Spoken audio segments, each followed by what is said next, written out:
Logger had a match with Chris, and Chris got him back in the dressing room. And the first thing he did, Chris slapped. This guy was like a huge guy. Chris slapped him so hard he fell right down on his butt in the dressing room. And Chris said, "You want to do something about it? Come on." Now Logger probably could have kicked his butt, but Chris's philosophy was if you throw enough crap at somebody, 99% of the time they're going to back down, and you won't even have to back it up with further fighting. And that's what he did to Logger Larson. I saw him do it with another wrestler. I don't really want to say his name because he's still alive, and he was a really nice guy down in Tennessee, just an opening match guy.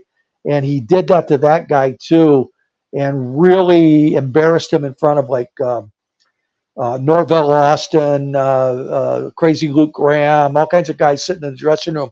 I'll never forget this town that we were in because our dressing room was in a big tent outside of this arena. And this guy had made a disparaging remark, just joking with Chris. And Chris walked right up to him and slapped him so hard he went backwards out of the metal folding chair he was sitting in and fell back, and his feet went all the way back through the tent. And, again, Chris is standing there like, come on, come on. And that was to put everybody on notice not to mess with him and make everybody a little leery of calling his bluff and being a little afraid to come up and say, "Hey, Chris, have you had too much to drink tonight?" Or nobody would say that. Nobody, you know. Those were the days. Was there any other situation with you where he became violent with you that you recall, or was he pretty nice overall? No, there were some incidents, and the ones that come to mind again, Johnson City, Tennessee, my old nemesis, Johnson City, Tennessee. We were in a couple of tag matches where, where one heel grabs a baby face in a full Nelson, and or Chris would grab the guy in a full Nelson, and I came running in to give that the baby face a forearm, and the guy would move out of the way, and I'd hit Chris. Chris says, "What the hell did you potato me for?" And he just threw a roundhouse and punched me like shoot in the jaw.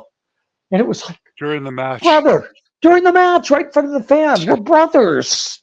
We're brothers. And it was like, that was a working forearm. I was 175 pounds. I didn't have enough weight behind me to potato anybody.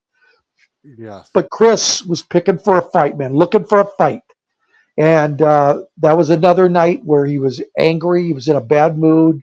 He'd been drinking all day, drinking on the way to the arena, drinking on the way home.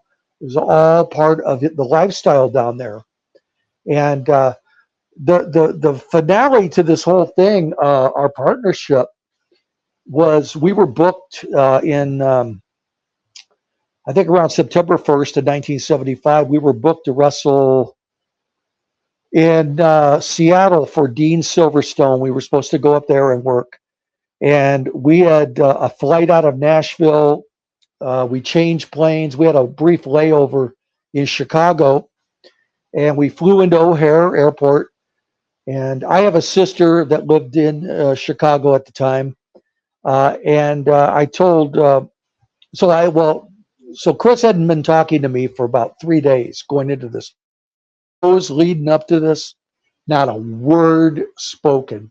Do you know how hard it is to do a tag team match? It's things when you're not speaking to your partner. And I'd be like, I'd try to say something and Chris would ignore me like I'm not even there in the tag match. So finally we get to the airport, and when we're on the plane, he hadn't spoke to me when we left Nashville. And here we're supposed to be starting a whole new territory in Seattle. And we land, Chris gets off the plane. He jumps up, walks down the aisle, gets off the plane before me, heads straight for a bar. I get off. As I'm walking through the airport, I look over at the bar. I see Chris sitting there at a bar stool. He's already down in drinks. And I'm thinking, God, here we go, man. This is just never freaking going to end.